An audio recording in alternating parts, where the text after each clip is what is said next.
আসসালামু আলাইকুম। সুখ দুঃখের সংসারের আরো একটা নতুন ভিডিওতে আপনাদেরকে আরো একবার স্বাগত জানিয়ে আবার আরেকটা নতুন ভিডিও শুরু করতে যাচ্ছি। এখানে দেখুন আমার পেঁপে গাছটার কি অবস্থা। কয়েকদিন আগে ভিডিওতে দেখিয়েছিলাম নতুন একটা পেঁপে গাছে কয়েকটা পেঁপে হয়েছে। তো জানি না কেন হঠাৎ করে পেঁপে গাছের উপরের দিকটা দেখুন একটু একটু করে শুকিয়ে যাচ্ছে, পাতাগুলো মরে যাচ্ছে।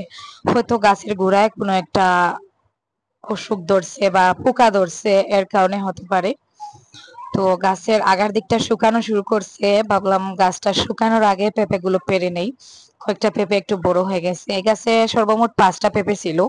5টার মধ্যে 4টা একটু বড় হয়ে গেছে, মানে খাওয়ার উপযুক্ত, খাওয়া যাবে। তো ওগুলো পেরে নিলাম আর ছোটটা রেখে দিব। তারপরে গাছের গোড়ায় একটু ঔষধ দিব, দেখা যাক শেষমেশ গাছটা বেঁচে থাকে কিনা। 4টা পেঁপে পারছি, তো সবজি হিসাবে খাওয়া যাবে, ভাজি করে খাবো, প্লাস রান্না করেও খাওয়া যাবে।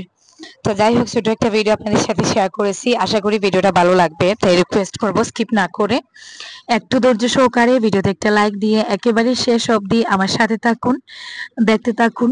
আশা করি ভিডিওটা আপনাদের কাছে খারাপ লাগবে না। আর গতকালকে আজকে 2 দিনে মিলিয়ে ছোট এই ভিডিওটা শেয়ার করেছি। কেন জানি আস্তে আস্তে ইউটিউব থেকে একেবারে সরে যাচ্ছি। আগের মতন চাইলেও আর রেগুলার ভিডিও শেয়ার করতে পারি না, চেষ্টা করি, তারপরেও কেন জানি মিস হয়ে যায়। প্রথম যখন আমি ইউটিউবে এসেছিলাম, ছোট বাচ্চা নিয়ে গার্ডেনিংও করতাম, তারপরে স্কুলেও আরিয়ানার বাবাকে মাঝে মধ্যে হেল্প করতাম, মানে ক্লাস নিতাম। তারপরে ঘরের কাজকর্ম আমাকে হেল্প করার মতনও কেউ ছিল না। তখন কিন্তু আমি রেগুলার ভিডিও দিতাম। আমার প্রথম থেকে যে ভিউয়ার্সরা আমার সাথে আছেন অবশ্যই সেই সব আপুদের মনে আছে, আমি কিন্তু একদিনও ভিডিও মিস করতাম না। প্রতিদিন 20 থেকে 22 মিনিটের ভিডিও শেয়ার করতাম। তো এখন দিন দিন কেন জানি কি হচ্ছে আমি নিজেও জানি না। চাইলেও দেখা যায় ডেইলি একটা ছোট হলেও ভিডিও শেয়ার করতে পারি না। তো আমার শ্বশুর শাশুড়ি মা আসছেন, আসার সময় আমার শাশুড়ি মা কমন যে জিনিসটা কচুর লতা নিয়ে আসেন, আজকেও আনছেন। তো কচুর লতাগুলো এনে উনি নিজে নিজেই আর কি বসে বসে কাটছেন, কেটে কুটে পরিষ্কার করে দিয়েছেন। শেষের দিকে আমি একটু হেল্প করেছিলাম। তো এখন ওগুলো ভালো করে ধুয়ে রান্নাটা বসিয়ে দিব। তো হঠাৎ করে আসছেন, আমার ফ্রিজে মাছ মাংস কিছুই নেই। তো কি করব ভাবছিলাম, কারণ ও সময় আসছেন, ওই সময় বাজারে মাছ পাওয়া যায়নি, আর মাংসের দোকানে পাঠিয়েছিলাম, ওখানে মাংসও পাওয়া যায়নি। তো ভাবলাম একটু ডিম বোনা করে নেই আর কচু লতিটা আর কি শুটকি মাছ দিয়ে রান্না করে নেই। কচুর লতিগুলো দেখুন অনেকটা ছোট ছোট, একেবারে চিকন চিকন, আর এই টাইপের কচু লতা খেতে বেশি ভালো লাগে। তো গলায় যাতে না ধরে সেজন্য আমি আগে তেলের মধ্যে একটু পেঁয়াজ রসুন দিয়ে কচুর লতাটা আর কি দিয়ে দিয়েছি। এখন এইভাবে একটু নাড়াচাড়া করে যখন কচুর লতা থেকে পানিটা আর কি শুকিয়ে গেছে, তার উপরে গুঁড়া মশলাটা দিছি। এভাবে রান্না করলে কচু একেবারেই গলা ধরে না, এমনকি সেদ্ধ করেও রান্না করতে হয় না। কিছু কিছু কচু লতা আছে দেখা যায় সেদ্ধ না করলে গলা চুলকায়। তো এভাবে তেলের মধ্যে আগে কচু লতা দিয়ে তারপরে মশলা দিয়ে আর কি কষিয়ে টষিয়ে রান্না করলে একেবারেই গলা চুলকায় না। তো যাই হোক, শেষের দিকে আমি একটু পানি অ্যাড করলাম। আমরা আবার কচু লতা অতটাও শুকনো ভাবে খাই না, একটু মাখো মাখো অবস্থায় রান্না করি। তো যাই হোক, আমি ঝোল অ্যাড করে নিলাম, আর গড়ে একটা শুটকি মাছ ছিল ওইটাই দিয়ে দিলাম। তো আজকে এইটুকুই দিয়ে কচু লতিটা আর কি রান্না করা হবে। তো এদিকে আমি আবার একেবারেই ভুলে গিয়েছিলাম, আমার ঘরে ফ্রিজে সামান্য একটু মাংস ছিল, ওই যে গতদিন রান্না করেছিলাম, হাড্ডিগুলো আর কিছু মাংস রয়ে গিয়েছিল, ইমার্জেন্সিতে রাখছিলাম, একেবারেই ভুলে গেছি। তো ওটাও বের করে এখন বোনা করে নিচ্ছি। ওইটুকুই মাংস ছিল, মানে 1 কেজি হবে না, 1 কেজির থেকে আর একটু কম পরিমাণে হবে, হাফ কেজি দেয়, মানে 700-800 গ্রাম ওরকম হবে। তো মাংসটা বোনা করে নিচ্ছি, সেই সাথে ভাবলাম একটু পোলাও করব, যেহেতু মাংস আছে ভাবলাম একটু পোলাও করে নেই। আর সেই সাথে তো একটু সাদা ভাত থাকবে, কচু লতি রান্না করছি, ওটা দিয়েই মানে খাবার দাবারটা হয়ে যাবে। তারপরে চলে আসছি সবজির বাগানে। তো একটু কাজ করব, মানে নতুন একটা উদ্যোগ নিয়েছি, যেহেতু আমার এই জায়গাটা এখন খালি পড়ে আছে, আর কয়েকদিন আগে একজন লোক লাগিয়ে জায়গাটা পরিষ্কারও করিয়েছি। আবারও দেখুন ছোট ছোট আগাছা হয়ে যাচ্ছে। তো এই আগাছা হওয়ার আগেই ভাবতেছি নতুন করে কোনো ধরনের সবজি লাগিয়ে দিব, শাক সবজি। শুধু শুধু জায়গাটা খালি রেখে লাভ নেই। তো আমাদের এদিকে অনেকে পাহাড় অঞ্চলে জুম চাষ করে, মানে পাহাড় অঞ্চলে অসময়ে সবজি চাষ করা হয়, এটাকে জুম চাষ বলা হয়। তো যেহেতু পাহাড় অঞ্চলে জুম চাষ করে, তো ভাবলাম আমার এই জায়গাটাও তো পাহাড়ি, তো আমিও তাদের মতন করে একটু চেষ্টা করি। তো এই জায়গাটা করতেছি, ভাবতেছি একটু লাই শাকের বীজ লাগাবো। যদিও লাই শাকের বীজ আসলে শীতকালেই লাগানো হয়, তারপরেও আমি আর কি একটু অ্যাডভান্স চেষ্টা করি, দেখি হয় কিনা, যেহেতু গড়ে বীজ আছে।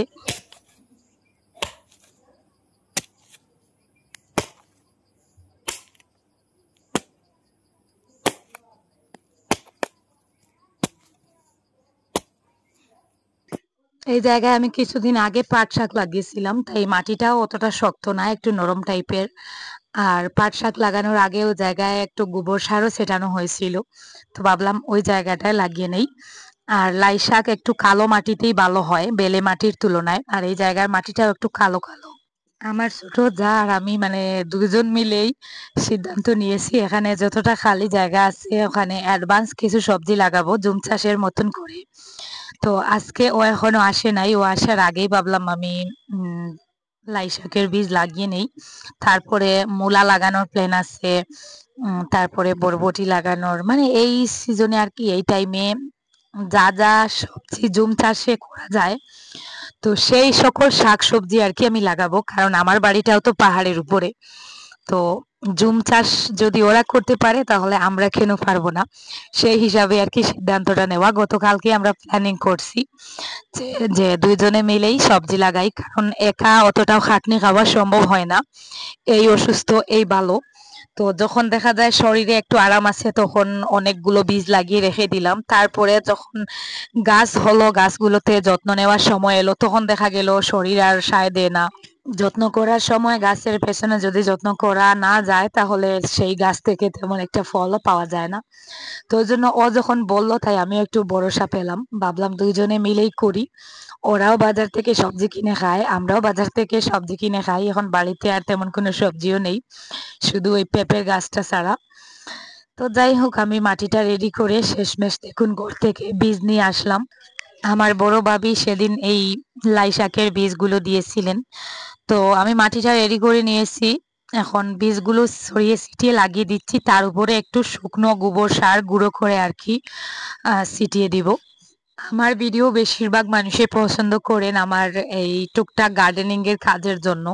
তো আমি অতটা ভালো করে করতে পারি না, তবে একটা জিনিস সব থেকে ভালো হয়, মানে আমি যখন কোনো কিছু করতে যাই তখন অনেকে অনেক ধরনের সাজেশন দেন যে এটা করো, এরকম করো, ওইরকম করো।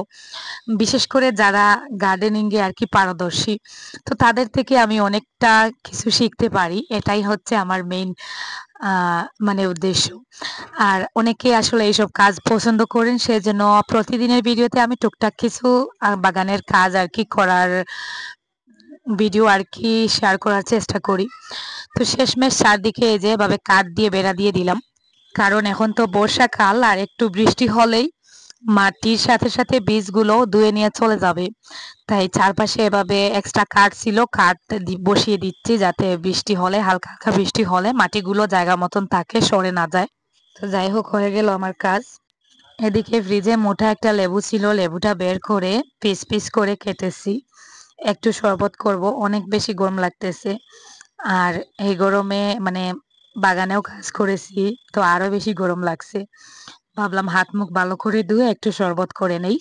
আমার গাছের লেবুগুলোর সাইজ এত বড় বড়, একটা লেবু দিয়ে পুরো এক মানে জগ ভর্তি করে শরবত করা যায়। তো বড় বড় চামচ দিয়ে 2 চামচ চিনি দিলাম, লবণ দিলাম, আর লেবুর রসটার সাথে প্রথমে চিনিটা ভালো করে মিশিয়ে নিচ্ছি, যেহেতু আমি ঠান্ডা পানি এড করব। তো হালকা হালকা একটু ঠান্ডা পানি এড করলাম, এদিকে আমার গলায়ও সমস্যা, তাই বেশি ঠান্ডাই এড করিনি, সামান্য একটু ঠান্ডা আর কি, নর্মালের থেকে একটু ঠান্ডা পানি ইউজ করে শরবতটা করলাম। দেখুন, এক জগ ভর্তি করে শরবত হয়েছে। তো এদিকে আরিয়ানের বাবা আমার শ্বশুর শাশুড়ি মাকে দিয়ে দেই, তারপরে আমি, আমার যা, তারপরে বাচ্চা কাচ্চা সবাই মিলে আর কি বাকিটা গ্লাসে নিয়ে খাবো। দুপুরের খাওয়া দাওয়া শেষ, তারপরে হঠাৎ করে আমার ননাস, মানে হানিফের মা, ওনার হাজবেন্ড, তারপরে হানিফের বোন, ওরা আসছে। যেহেতু আমার শ্বশুর শাশুড়ি মা এখানে আসছেন। আর ওনারা যখন এখানে আসেন, মানে আমার ননাসরা আসেন এখানে ওনাদেরকে দেখার জন্য। কারণ আমার শ্বশুর বাড়িটা তো কত উঁচু একটা পাহাড়ের উপরে, আপনারা দেখছেন। তো ওখানে এখন মানে সবাই যেতে চান না, যেতে গেলেও কষ্ট হয়। তো সবসময় ওখানে যাওয়া যায় না, তাই আমাদের বাসায় আসলে আর কি আমার ননাসরা আসেন। তো যাই হোক, ওনারা একটু মিষ্টি আনছিলেন, মিষ্টি দিলাম, শরবত দিলাম, তারপরে টুকটাক কিছু ভিডিও করেছিলাম, সেগুলো শেয়ার করলাম। চা দিয়ে দিলাম। আমরা একটু আগে চা খেয়েছি, তাই আর মানে ওনাদের জন্যই আর কি চাটা করে দিলাম। তারপরে দেখুন বিকেলের দিকে আমি বাজার থেকে মাছ আনছি, মাংস আনিয়েছি। তো ওগুলো হচ্ছে তেলাপিয়া মাছ, দেখুন বড় বড় সাইজের 3টা তেলাপিয়া মাছ। তো আমাদের ওই বাজারে আজকে যা যা যা মাছ ছিল তার মধ্যে থেকে আমি তেলাপিয়া মাছটাকে সিলেক্ট করলাম, কারণ অনেকদিন হয়ে গেছে তেলাপিয়া মাছ খাওয়াও হয় নাই। তো আমার যাকে দিয়েছি মাছগুলো কেটে দেওয়ার জন্য, আমি আবার ওই কাঁটাওয়ালা মাছগুলো কাটতে পারি না, কাটতে গেলে সমস্যা হয়। তো ও মাছগুলো কেটে দিচ্ছে আর আমি ওইদিকে রান্না বান্নাটাও সেরে নিব। তেলাপিয়া মাছ, ট্যাংরা মাছ, কই মাছ, শিং মাছ, মাগুর মাছ, ওই মাছগুলো আমার দেখতেই ভয় লাগে, যেহেতু পেছন দিকে অনেক কাঁটা থাকে, তো হাতে বিঁধে যায়। তো যাই হোক, রান্না বান্না শেষ। তারপরে শরবত খাওয়া হয়েছিল, গ্লাসগুলো ধুয়ে রাখতেছি। তো একটা জিনিস আমি বলি, আজকের ভিডিওটা আমি সেট করতে একটু উলট-পালট করে নিয়েছি। আমাদের দুপুরের খাওয়া-দাওয়ার পরে কিন্তু আমার ননাসরা আসছিলেন বিকালের দিকে। আর আমি ভিডিওটা আসলে এত তাড়াহুড়োর মধ্যে এডিট করছি, বাসায় মেহমান রেখে তারপরে আমি ভিডিও এডিট করছি। এদিকে রান্নাবান্না করে মানে ভিডিওটা এডিট করতেছি। তো ওজন্য আর কি ফুটেজগুলো বসাতে সময় একটু উলট-পালট হয়ে গেছে। আর তো আমরা খাওয়া-দাওয়া করছি দুপুরবেলা। তারপরে উনারা আসছিলেন। এই যে আমরা মাংস রান্না করেছিলাম, কচুর লতা রান্না করেছিলাম। তো আমি এই যে মাংসটা ভুনা করছি আর সেই সাথে পোলাও করছিলাম। এই যে আজকে পোলাওর মধ্যে একটু কালার দিয়েছি। আমার ছেলে বলে, "মা তুমি খালি সাদা পোলাও করো।" আর কোথাও মেহমানদের বাসায় গেলে দেখা যায় ওনারা কালারিং পোলাও করেন। তো ছেলের বলায় একটু কালার দিয়েছিলাম, সামান্য একটু কালার দিয়ে আর কি পোলাওটা করেছি। তবে আমার কাছে সাদা পোলাও খেতে বেশি ভালো লাগে। তো ওর পছন্দের কারণে আজকে দিলাম। আর ও আবার গরুর মাংস, ছাগলের মাংস, মোষের মাংস কিছুই খায় না। তাই ওকে একটা অ্যালার্জির জন্য আর কি খেতে পারে না, তবে খেতে চায়। তো ওকে একটা অ্যালার্জির ট্যাবলেট খাইয়ে আজকে পোলাওর সাথে 2 পিস মাংস দিয়েছি। দেখা যাক খেতে পারে কিনা। তো ও খেতে চায় ওইজন্যই দিলাম, তা না হলে আমি জোর করতাম না। আর আমারও আগে মাংস খেলে অসুবিধা হতো, অ্যালার্জির ট্যাবলেট খেয়ে খেয়ে এখন আমার মানে আমি খেতে পারি, এখন আর কোনো সমস্যা হয় না। তো যাই হোক, বিকালের দিকে দেখুন আমরা 2 যা মিলে আমার নতুন রান্নাঘরে চুলা তৈরির জন্য বসছি। মানে এই চুলাটা অনেকদিন থেকে তৈরি করব ভাবছিলাম। কয়েকদিন থেকে আর কি আমার যা এসে তৈরি করে দিবে সেরকম একটা কথাবার্তা চলছিল। তো ও ফ্রি হলে আমি ফ্রি থাকি না, আমি ফ্রি থাকলে ও ফ্রি থাকে না, এইভাবে করে অনেকদিন চলে গেছে।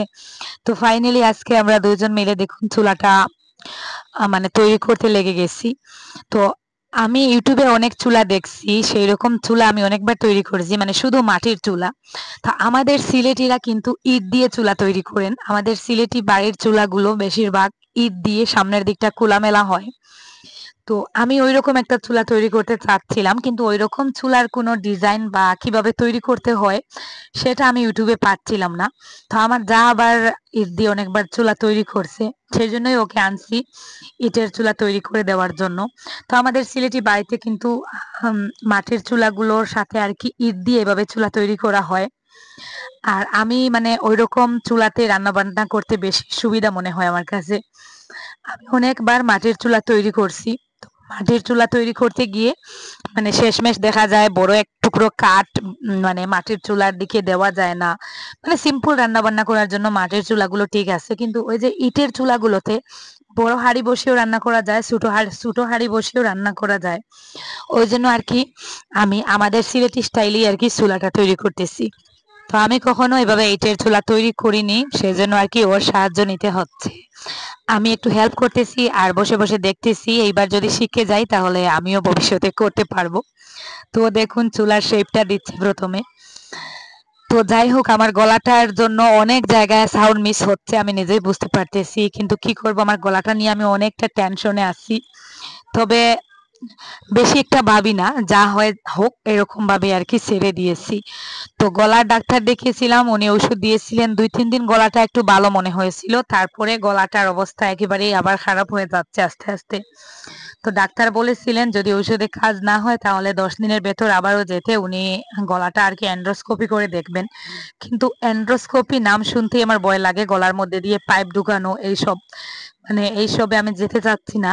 তাই আপাতত দেখা যাক কি হয়। মানে ঔষধ এখনো রয়েছে, ২-৩ দিনের ঔষধ খেয়ে যাচ্ছি, কিন্তু গলার সাউন্ডটা নিয়ে এত বেশি সমস্যায় আছি, ভিডিওতে ভয়েস দিতে গেলেই পুরুষ মানুষের মতন গলার সাউন্ডটা মনে হয়। আমার আগের সাউন্ডটা কিন্তু এরকম ছিল না, আপনারা খেয়াল করলে দেখবেন। আর সেই সাথে মাঝে মাঝে সাউন্ড নষ্ট হয়ে যায়, মানে সাউন্ড মিস হয়ে যায়। তার মধ্যে আমার গ্রাইন্ডার মেশিনটাও খারাপ হয়ে গিয়েছিল, ওটা আরিয়ানের বাবাকে দিয়ে দোকানে পাঠালাম ঠিক করার জন্য। এইদিকে দেখুন আমার চুলাটা মোটামুটি আর কি চুলার শেপটা হয়েছে, এখনো কাটাকুটি করা হবে। কাটাকুটি করে চুলার কর্নার গুলো, তারপরে সাইড গুলো আর কি একেবারে পাতলা করে গঠনটা দেওয়া হবে। তো এখন আপাতত শুধু কাদা মাটি দিয়ে আর কি চুলার শেপটা করে রাখা হয়েছে। তো আমাদের সিলেটি চুলাগুলো কিন্তু এইভাবেই হয় বেশিরভাগ।